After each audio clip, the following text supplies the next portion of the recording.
दोस्तों नमस्कार, हाजिर है एक बार फिर से आज की बड़ी और ताजा खबरों के साथ। बस आपसे निवेदन है, कृपया वीडियो को लाइक कर दें, चैनल को सब्सक्राइब कर लें और घंटी बटन जरूर दबा दें। वहीं पहली बड़ी खबर है, गाजीपुर में किसानों को लाठी चलाना सिखाते नजर आए राकेश टिकैत। बोले अभी बहुत सारे मुद्दे बाकी। ये आपको बता दें कि आज किसान नेता राकेश टिकैत का एक वीडियो सामने आया जिसमें वो गाजीपुर बॉर्डर पर किसानों को लाठी चलाना सिखा रहे हैं। कल आंदोलनकारी किसानों की घर वापसी पर संयुक्त किसान मोर्चा की बड़ी बैठक होगी। इसको लेकर एबीपी न्यूज ने आज राकेश टिकैत से खास बातचीत की। राकेश टिकैत ने कहा कि सरकार ने तीनों कानून वापस ले लिए हैं, लेकिन अभी भी हमारे बहुत सारे मुद्दे बाकी हैं। उन्होंने कहा कि एमएसपी पर भारत सरकार साफ जवाब दे कि किसानों को इससे फायदा है या नहीं है। सरकार को इसको लेकर कानून बनाना ही होगा।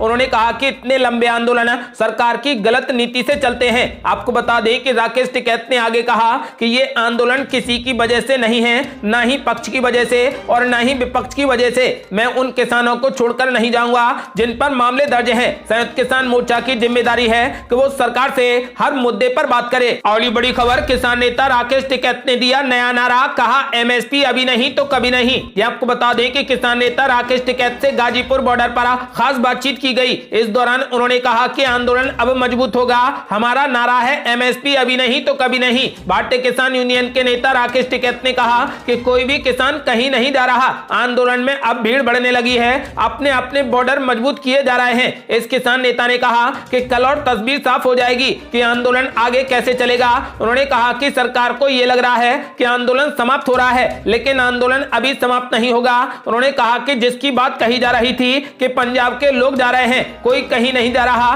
किसान नेता ने कहा कि सरकार को टेबल पर बैठकर बातचीत करनी चाहिए। उन्होंने कहा कि 1 साल का आंदोलन समाप्त हो गया, कई किसानों ने अपनी फसल भी नहीं काटी, इसका इतनी जल्दी हिसाब नहीं होगा। उन्होंने कहा कि अभी तो असली लड़ाई आंदोलन का प्लेटफॉर्म तैयार करने की है। उन्होंने कहा कि किसान नए नारे के साथ चल रहे हैं, किसानों की शहादत हुई है, सरकार उसका आंकड़ा हमसे पूछ रही है। उन्होंने कहा कि सरकार को किसानों की शहादत का आंकड़ा अपने अपने थानों में जाकर पता करवाना चाहिए। उन्होंने कहा कि अगर न्यूनतम समर्थन मूल्य से घाटा है तो सरकार उसका लाभ और उसकी हानि बताए। नरेंद्र मोदी सरकार की ओर से बातचीत के निमंत्रण के सवाल पर राकेश टिकैत ने कहा कि सरकार से अभी हमें कोई निमंत्रण नहीं मिला है। उन्होंने कहा कि सब भ्रमित करने वाली बातें हैं। उन्होंने कहा कि सरकार को वार्ता की टेबल पर आना ही होगा। उन्होंने कहा कि जिन 5 नामों की बात की जा रही थी, अभी तक हमारे पास ऐसी कोई सूचना नहीं है। राकेश टिकैत ने अब नया नारा दे दिया है कि एमएसपी अभी नहीं तो कभी नहीं। यदि आप भी किसानों का खुले दिल से समर्थन करते हैं तो इस वीडियो को लाइक कर अपनी राय हमें कमेंट बॉक्स में जरूर दें। और बड़ी खबर, कृषि कानूनों को लेकर राहुल गांधी ने पीएम मोदी पर बोला जोरदार हमला। कहा कृषि कानूनों पर माफी तो मांग ली, लेकिन अब प्रायश्चित कैसे करोगे।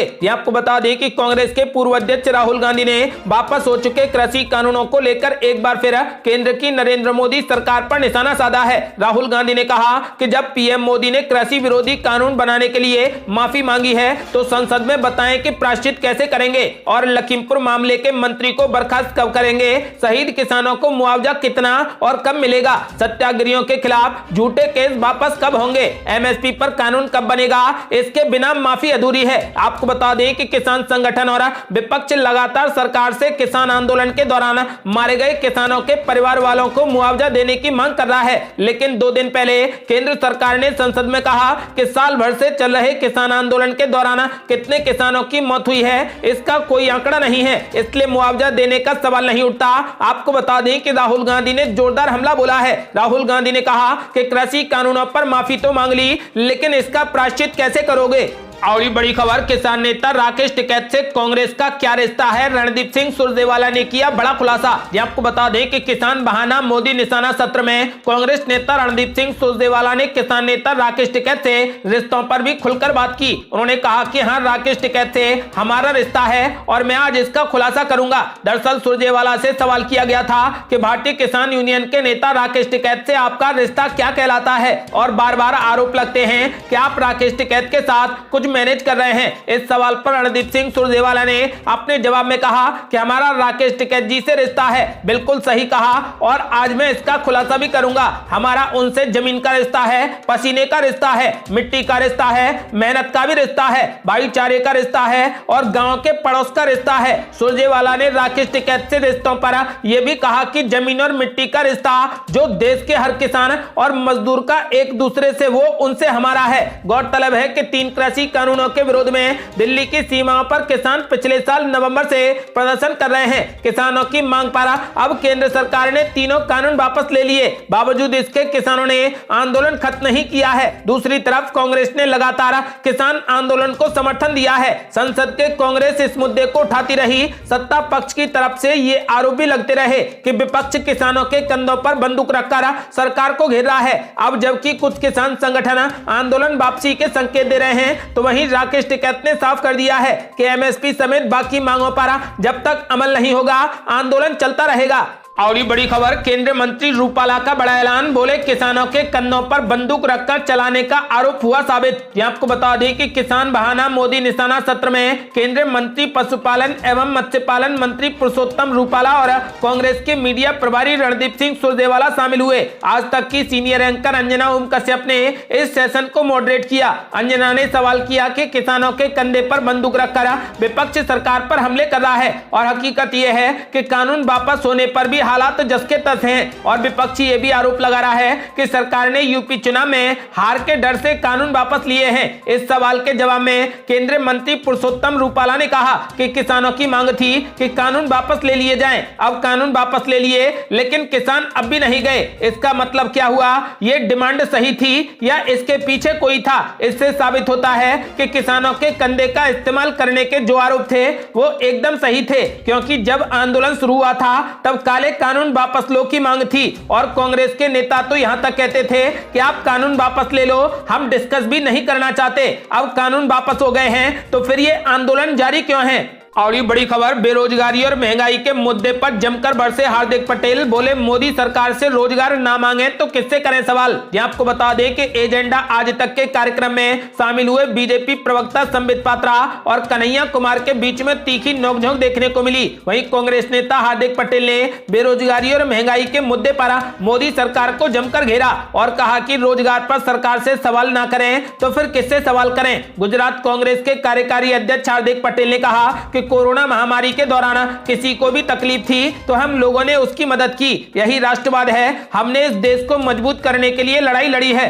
संबित पात्रा ने जो बात कही मैं उसे सही नहीं मानता। सरकार जो भी हो वो सिर्फ गंगा माता पर ही बात नहीं करेगी। सरकार देश की सभी जनता की बात करेगी, फिर चाहे वो किसी भी धर्म के हों या फिर किसी भी राज्य के लोग हों। हार्दिक पटेल ने कहा कि संबित पात्रा की बातें सिर्फ हिंदू मुस्लिम और भारत पाकिस्तान तक ही सीमित रहती हैं, लेकिन किसानों महिलाओं के लिए बात नहीं करते हैं। जब 3 काले कानून लागू किए गए तब संबित पात्रा उसके फायदे गिना रहे थे और जब उसे वापस ले लिया गया तब भी उन्होंने उसके फायदे गिनाए। केंद्र सरकार ने जो भी वादे किए थे उसमें से एक भी वादा पूरा नहीं किया, इसलिए राष्ट्र और राष्ट्रवाद के नाम पर बहस छेड़ी जाती है। कांग्रेस नेता हार्दिक पटेल ने कहा कि 700 किसानों की मौत के बाद माफी मांगी गई। एक आदमी की मौत होती है तो पूरे गांव में खाना नहीं पकता और खाना नहीं खाया जाता। 1 साल के बाद कृषि कानून वापस लिए गए। किसान साल भर से बात कर रहे थे, देश का युवा रोजगार मांग रहा है, उसे सरकार रोजगार नहीं दे रही, लेकिन किसानों को बिना मांगे ही कृषि कानून दे दिए। वहीं कन्हैया कुमार ने महंगाई बेरोजगारी के मुद्दे पर केंद्र सरकार पर जमकर हमला बोला। उन्होंने कहा कि रसोई गैस की कीमत रोजाना बढ़ती जा रही है और 45 सालों में बेरोजगारी सबसे ज्यादा है। रोज रसोई गैस की कीमतें बढ़ रही हैं, पेट्रोल डीजल के दाम बढ़ रहे हैं। कोई भी दिन नहीं गुजरेगा जब आप अखबार में पढ़ेंगे कि कोई ना कोई सरकारी संस्था बेच दी। हम निजीकरण के खिलाफ नहीं हैं। मेरा यह कहना है कि इस देश में जब सरकारी संस्थाएं नहीं बचेंगी तब निजीकरण भी काम नहीं आएगा। और बड़ी खबर, अखिलेश यादव का बड़ा ऐलान। बोले सरकार बनी तो किसानों को खाद के लिए नहीं लगानी पड़ेगी लाइन। यह आपको बता दें कि अखिलेश यादव ने कहा कि आज किसान के सामने संकट है। किसान के खेत में पानी नहीं है, 2 फसल पैदा नहीं कर पा रहा। समाजवादी पार्टी की सरकार बनेगी तो हम इंतजाम करेंगे कि कैसे किसान खेतों में 2 फसलें पैदा कर सके। खाद के लिए भी किसानों को लाइन में नहीं लगना पड़ेगा। अखिलेश यादव ने कहा कि आज मौसम अचानक बदला है। मौसम कैसा भी हो, लेकिन जन समर्थन जो दिख रहा है उससे पता चल रहा है कि हमारी ही जीत होगी। आपको बता दें कि पूर्व मुख्यमंत्री अखिलेश यादव ने बीजेपी पर तंज कसते हुए कहा कि सत्ता में बैठे लोग परिवारवाद की बात करते हैं, जिनके परिवार नहीं होते वो क्या समझेंगे। जो दूसरे का दुख समझे वो योगी होता है। बुंदेलखंड में हवाई अड्डा बनाने की बात कही थी, लेकिन यहाँ पर हवाई चप्पल भी नहीं है। उन्होंने कहा कि आपकी गाड़ी और मोटरसाइकिल नहीं चल पा रही, पेट्रोल डीजल इतना महंगा कर दिया गया है, हमेशा लाइन में लगवा रहे हैं, खाद लेने के लिए लाइन में लगना पड़ता है। अखिलेश यादव ने कहा कि नोटबंदी, कोरोना, खाद, इन सब के लिए कतार में लगना पड़ा। उन्होंने जनता से अपील करते हुए कहा कि लाइन में लगकर एक एक वोट उनके खिलाफ डालना है और इनको हटाना है। सपा सरकार किसानों को दो फसल करने के उपाय करेगी। भरोसा दे रहे हैं कि खाद के लिए किसानों को लाइन नहीं लगानी पड़ेगी। और ये बड़ी खबर, बसपा सुप्रीमो मायावती ने बीजेपी, सपा और कांग्रेस पर बोला जोरदार हमला। ये आपको बता दें कि उत्तर प्रदेश विधानसभा चुनाव जैसे जैसे नजदीक आते जा रहे हैं, वैसे वैसे नेताओं की बयानबाजी भी तेज होती जा रही है। यूपी की पूर्व मुख्यमंत्री और बसपा सुप्रीमो मायावती ने आज बीजेपी, सपा और कांग्रेस के चुनावी वादों पर तंज कसा है। साथ ही उन्होंने इन तीनों ही पार्टियों पर जमकर हमला बोला है। उन्होंने आरोप लगाया कि ये पार्टियां सत्ता में आने के बाद अपने सभी चुनावी वादों को भूल जाती हैं। बसपा सुप्रीमो मायावती ने कहा कि बीजेपी और सपा जनता को जो वादे कर रही हैं, वे काम उन्होंने यहां पर अपनी सरकार के रहते हुए क्यों नहीं किए। कांग्रेस भी महिलाओं को 40% टिकट और फ्री स्कूटी आदि देने के जो वादे कर रही है, वे काम उन्होंने उन राज्यों में क्यों नहीं किए जहां पर इनकी सरकारें हैं। यह सोचने वाली बात है। आपको बता दें कि मायावती ने आगे कहा कि यूपी में खासकर बीजेपी, सपा, कांग्रेस आदि के द्वारा प्रदेश की जनता को लुभाने व गुमराह करने के लिए आए दिन प्रलोभन भरे जो चुनावी वादों की झड़ी लगाई जा रही है, जिनको सत्ता में आने के बाद अधिकांश भुला दिया जाता है। अभी तक का यही इतिहास रहा है। इसलिए मैं कहती हूं कि जनता इन सभी पार्टियों से सतर्क रहे। ये थी अब तक की बेहद बड़ी खबरें। यदि आप भी चाहते हैं कि भारत जल्द से जल्द कोविड मुक्त हो जाए और किसानों को एमएसपी पर कानूनी गारंटी मिले, तो इस वीडियो को लाइक कर अपनी राय हमें कमेंट बॉक्स में जरूर दें। यदि आपने अभी तक हमारे चैनल को सब्सक्राइब नहीं किया है तो कृपया चैनल को सब्सक्राइब कर घंटी बटन जरूर दबा दें। जल्दी मिलते हैं बड़ी अपडेट के साथ। तब तक के लिए जय हिंद, जय भारत।